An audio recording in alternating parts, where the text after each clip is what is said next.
Ça va, Ted? T'es heureux?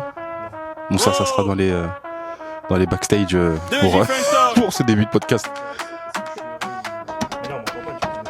Non, mais je fais exprès, je veux pas qu'on t'entende. On arrive. Je peux pas répondre. Tu te sens heureux? Je sais pas, qu'est-ce que t'en penses? Bah, moi, en tout cas, je suis heureux. Je suis heureux de te voir. Transpirant, mais je suis heureux de te voir.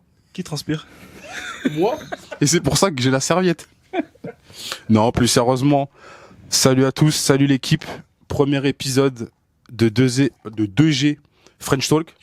Très content d'accueillir mes deux compères Olivier ainsi que Teddy. Et un tout nouveau, entre guillemets, Ethan. On te laisse te présenter rapidement. Bonjour à tous, ravi de faire partie de l'aventure sur le 2G French Talk. Regarde la caméra. Faut pas regarder. Si. Et non, pas nouveau dans l'aventure, mais on va bien kiffer et voilà. On est content en tout cas de te recevoir, content de t'accueillir bien sûr aussi au niveau de l'équipe. Il y aura une communication qui se fera, on va dire, un peu plus en mode 2G, mais ça fait content de t'avoir maintenant, on va dire de l'autre côté. J'ai oublié, désolé je te coupe, mais j'ai oublié de parler du président. Président, comment va?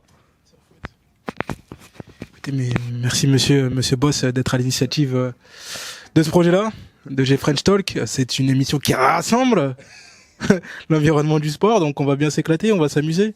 Hein, on l'avait annoncé après le film Team Tremplin qu'on avait plein de projets, donc c'est bien, ça se matérialise.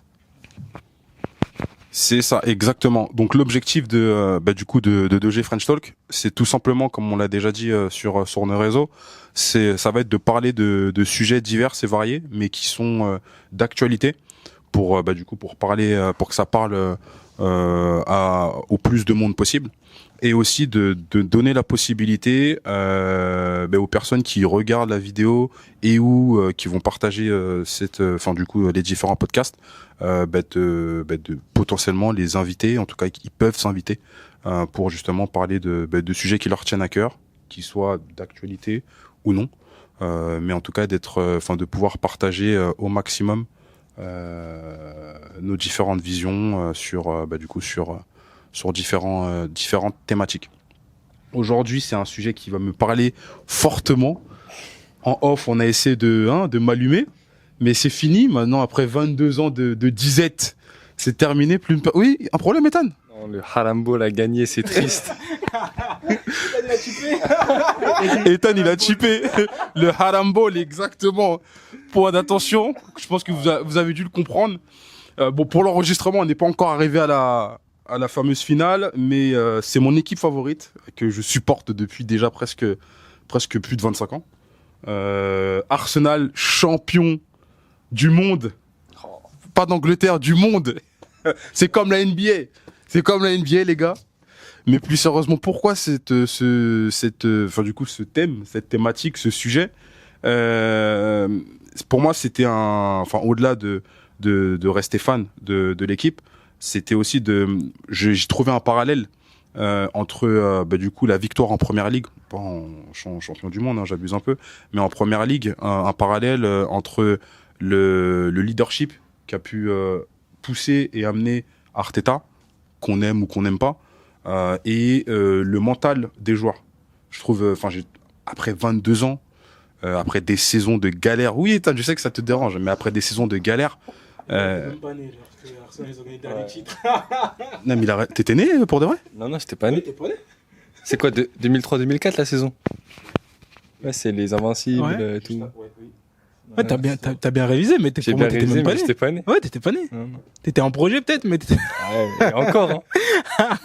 J'arrive 2 ans après, ça veut dire que je sais même pas si j'étais dans les projets. C'est pour ça, du coup, tu vas expliquer ton positionnement, mais moi, je le comprends bien. T'as pas connu Arsenal gagner des titres. Déjà, t'imagines c'est ce qu'on disait hors caméra. Pardon, c'est ce qu'on disait hors caméra. Le mental que les mecs devaient avoir sur les 5 derniers matchs, c'était 5 finales. Mais mon gars, si t'es pas préparé mentalement pour survivre à chacun de ces matchs-là, t'exploses, hein. Tu parles du mental sur les 5 derniers matchs. Moi, je parle du mental sur les 25 dernières années.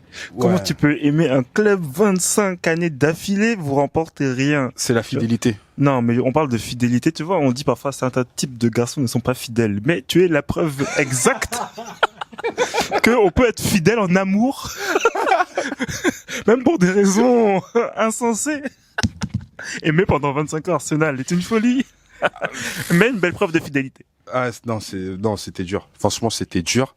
C'est vraiment dur. J'avoue, c'était dur. T'es là, tu finis chaque saison deuxième. Arsène, il nous a ramené au sommet. Il est décrié. Arteta reprend l'équipe. Il fait une refonte totale de l'équipe, justement, en ramenant de la jeunesse. Enfin, pour moi, un club, c'est comme une société. Il y a un moment, c'est cyclique. T'as un cycle où ça marche, et malheureusement, des fois, après certains cycles, ça marche absolument plus. Il faut refaire toute ton équipe. Il faut refaire confiance en des gars. Faut, comment dirais-je, un peu comme l'apprentissage dans une société, faut que tu ramènes du nouveau sang.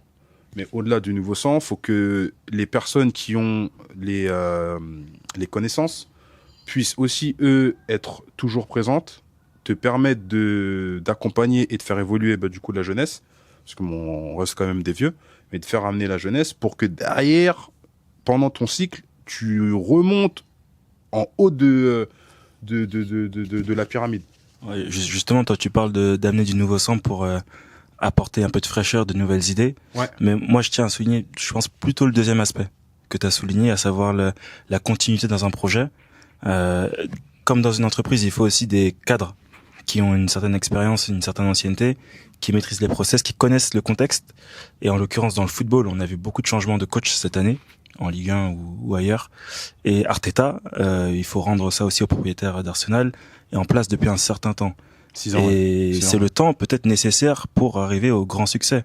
On le voit aussi avec le PSG qui a eu beaucoup de tourments sur les 10 dernières années. Ils arrivent enfin à avoir un peu de succès parce qu'ils ont un peu de stabilité. Ouais, c'est vrai. C'est vrai. Ouais, t'as aussi un autre élément du côté d'Arsenal à souligner, c'est vous parlez du mental et je trouve c'est aussi là où Arteta est très fort d'un point de vue managérial, c'est sa capacité à maintenir son groupe, parce qu'il faut pas oublier, Arsenal sur les 3 dernières saisons, c'est deuxième. Alors même avant effectivement, et quand tu te rapproches si proche de l'objectif plusieurs années d'affilée et réussir à chaque début de saison à relancer les mecs et à leur dire ok, c'est peut-être notre année cette fois-ci, tu repères, c'est peut-être notre année cette fois-ci, tu repères, et in fine à la fin de se dire ok les gars, bah en fait on y est, vous avez cru, vous m'avez fait confiance, vous avez cru en vous, on allait chercher l'objectif. Ça je trouve que c'est fort mentalement et d'un point de vue managérial. Je trouve, tu vois, il y a en début de semaine, il y a une interview intéressante de Kimpembe. Ouais. À propos du succès là du PSG, et il dit en substance que c'était compliqué au départ pour le PSG de gagner des titres parce que il y avait des égos, des personnalités fortes, des joueurs à succès qui avaient déjà un certain âge, qui arrivaient au club et qui étaient pas prêts à changer de poste, à être sur le banc. La force aussi d'Arsenal, c'est qu'ils ont une équipe jeune avec des joueurs qui sont pas des top players en tant que tels. Qui sont peut-être devenus avec qui sont devenus effectivement au cours du temps. Et du coup, pour mettre en relief ce que tu dis, en tout cas pour aller dans ton sens, je pense que justement Arteta a réussi à garder l'énergie, à mobiliser ses troupes, aussi parce que c'était des joueurs qui étaient entre guillemets en formation, en tout cas qui étaient disposés à accepter des évolutions et à s'adapter à un coach, ce qui aurait été plus compliqué avec des joueurs très très confirmés. Ouais. Moi, j'ai une question pour le petit Ethan. Je dis petit alors que le mec est plus grand que moi. Toi qui n'as pas connu Arsenal gagnant des titres, aujourd'hui, comment toi tu perçois Arsenal avant leur titre? Est-ce que c'est une équipe qui t'a fait rêver? Est-ce que Arteta c'est un coach, toi qui es joueur de foot, où tu te dis ok, j'aurais aimé être coaché par un tel manager, ou au contraire il joue tellement mal au football, il marque que sur corner? Et l'assist, tu l'as même pas connu en tant que joueur. Ouais, je l'ai même pas vu jouer. C'est vrai. Non, mais pour répondre à ça, je trouve qu'il y a quand même 2 phases sur la construction d'Arsenal, où les premières années d'Arteta, ça pratiquait quand même un beau football, parce que Arteta c'est l'enfant de Guardiola, donc on avait quand même du beau football avec des bons joueurs. Je pense à Odegaard par exemple, qui a été vraiment son maître à jouer pendant quelques années, et qui là, avec le changement de style aussi d'Arteta pour gagner des titres, c'était nécessaire. Moi c'est un jeu qui me faisait moins rêver, mais du coup on voit que c'est ça qui fait gagner, et on a vu aussi Odegaard par exemple plus en difficulté cette saison, un peu plus blessé. Et c'est la force collective, un peu comme le PSG, hein, je pense, un collectif bien rodé, avec il y a eu un moment une dépendance un peu, je pense à Bukayo Saka, Ouais, qui n'est plus cette saison, elle est parce plus que du tout cette aussi saison. souvent blessé. Et des gros cadres, comme Gabriel, comme Saliba, très fort, Declan Rice aussi. Ouais, exactement. Donc Comme moi, décrit au début pour son prix, pour son tarif. qui a eu du mal au début un peu à s'intégrer, mais ouais. qui aujourd'hui est une pièce indispensable à l'équipe d'Arsenal, quoi. Ouais. Et t'as eu un changement aussi. Non, c'est bon, j'ai le micro. Ouais, t'as eu un changement que les gens beaucoup décriaient, mais en tant que manager et encore parallèle toujours avec le monde de l'entreprise, le remplacement de Ramsdale par Raya. Ouais. Moi, le premier, je me suis dit, mais je comprenais. Qu'est-ce qui me fait le manager? Qu'est-ce qui me fait Arteta? C'est un fou. Bizarre au début. Ouais, mais tu as beaucoup de managers, enfin pareil dans ton équipe, que ça soit dans le football ou dans le monde du travail, on va dire un peu plus normal, enfin lambda. Il te fait 1, 2, 3 bourdes. Ah, je t'aime beaucoup, mais bon, je vais te mettre sur le bas-côté. Non, le mec, il a pas lâché. Hein. Il a fait confiance en son gardien, confiance en son collaborateur. Et il est allé jusqu'au bout. Et finalement, t'es obligé de t'incliner. Tu dis, ouais, ok, t'as eu raison. Après, il a fait confiance par... comment dire? Est-ce que c'est pas par défaut? Non, parce qu'il ramène un nouveau collaborateur, en l'occurrence Kepa. C'est vrai. Qui était, on sait tous, oui, potentiellement remplaçant. Mais je sais pas quel discours il a réussi à lui tenir, mais pour l'attirer au club, pour lui dire, ok, il y a peut-être une place qui va s'ouvrir en tant que numéro 1, mais pour l'instant, tu seras numéro 2. Je pense que ça a dû jouer aussi, mettre la pression à Raya. Et le mec, il s'est mis au diapason direct. Pareil, tu vois. C'est vrai. Après, on a quand même beaucoup entendu parler du style d'Arsenal, parce qu'aujourd'hui, t'es content, tu fais le fier. Arsenal a gagné. 22 ans plus, personne ne peut me critiquer. Alors, on peut quand même critiquer Arsenal pour un point. Alors, c'est secondaire. C'est quoi? Mais Arsenal, football léché, football plaisir, football champagne. Ouais. Limite, on a plus d'amour pour l'Arsenal qui arrivait pas, mais qui développait un jeu fabuleux, que pour cet Arsenal-là, qui est quand même très décevant sur le terrain. Ça, c'est toi en tant que non-supporter. Mais moi, en tant que supporter, j'en ai absolument rien à faire. Comme l'a dit Ethan tout à l'heure, on gagnait pas. Mais tout le monde nous disait, oh, regardez, Arsène, Arteta, c'est le beau jeu, c'est le beau football. Mais à la finalité était pareil. On se moquait de toi. Du coup, la victoire, à quel prix? Parce que je crois que c'est 17 buts sur corner juste en première ligue. Ouais. C'est indécent. C'est beaucoup. Et puis des longues touches à n'en plus finir. Mais non, même 110 millions pour faire des longues touches. Mais des matchs de première ligue contre des ventres mous du classement où on marque dès le début du match et après on met le bus à domicile. C'est vrai. Je pense que c'était contre des Fulham ou des équipes. Oui, non, mais t'as raison, c'est exactement ça, oui, c'est vrai. Donc, mais je pense que Arteta aurait pu faire gagner cette équipe avec sa façon de jouer. Et j'espère que maintenant qu'ils ont pris la confiance avec le titre, il va essayer de revenir à cette méthode qu'il avait avant et d'essayer de les faire jouer avec un beau jeu léché, comme on en a eu l'habitude dans le passé, c'est sûr. En essayant de ramener des titres comme ça. Je pense que la saveur sera encore plus belle, quoi. Oui, c'est vrai. Mais je te rejoins. Pourquoi? Enfin, je pense qu'on va revenir à l'ancien jeu d'Arsenal, en tout cas à l'ancien jeu de l'équipe, pour la simple bonne raison que les joueurs ils vont jouer avec moins de pression. C'est fini. Oui, parce qu'on les a vus dans des gros matchs pour le titre il y a 1 ou 2 saisons contre City où ils ont été totalement débordés et pas prêts mentalement et dans le jeu. Mais je pense que maintenant ça a changé, donc on risque de voir quand même des plus belles années pour Arsenal. J'espère en tout cas, en termes de football, en termes de trophées, je sais pas, le PSG va tout prendre, mais voilà. On va arriver tout doucement à la fin de ce premier French Talk. Mais on va parler, on va finir. English talk, là, parce qu'on était sur so British. Et on va finir avec la question qui fâche. Est-ce que pour gagner, t'es obligé d'être efficace et, par extension, ne pas être apprécié de tout le monde? Parallèle avec la vie entrepreneuriale, mais pas que. Ou est-ce que tu préfères être apprécié de tous, mais ne pas arriver à l'endroit où tu souhaites? C'est quoi, on a 20 secondes chacun pour répondre? Allez, 20 secondes chacun. Allez, je les prends. Tout dépend de ce que t'appelles gagner, je pense. Si gagner, c'est gagner de l'argent et gagner des titres, effectivement, ça peut supposer parfois d'adapter ses valeurs. Si pour toi gagner, c'est gagner les cœurs, être aimé des autres et avoir une philosophie de vie qui correspond à ton aspiration, décorréler de l'argent, peut-être que c'est différent.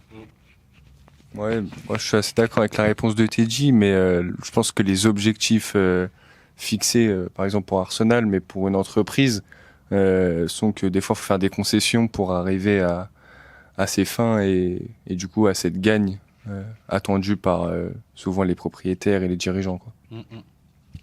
Finir par vous, monsieur Boss. On va faire mais toi, t'en penses quoi? Parce que tu l'as pas dit. C'est normal, je pose des questions. Non, plus sérieusement, moi je pense effectivement que malheureusement à un certain niveau, c'est comme on dit parfois, tu n'arrives pas à certains postes sans un certain background, comme on va rester so British. Et je pense qu'effectivement pour gagner au très très haut niveau, on le sait, ça se joue sur des détails et que parfois tu dois renier certaines choses. Bien jouer, c'est bien. Les gens sont toujours très contents de te voir bien jouer parce que tu ne gagnes pas. Et quand tu gagnes, tu es décrié, mais au moins tu gagnes. Tu pourras toujours dire ça sur ajouter cette ligne-là à ton palmarès.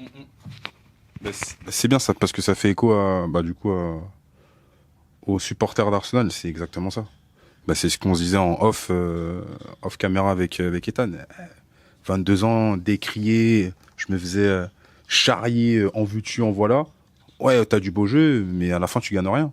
Donc que ça soit dans le monde du travail ou dans le monde du haut niveau, à un moment donné, tes valeurs, donc tu peux ne pas te coucher à 100% dessus, mais il va falloir faire des concessions pour justement atteindre ton objectif et la victoire finale ou le chiffre d'affaires ou le montant que tu t'es fixé. Il va falloir t'adapter et avancer. Hein.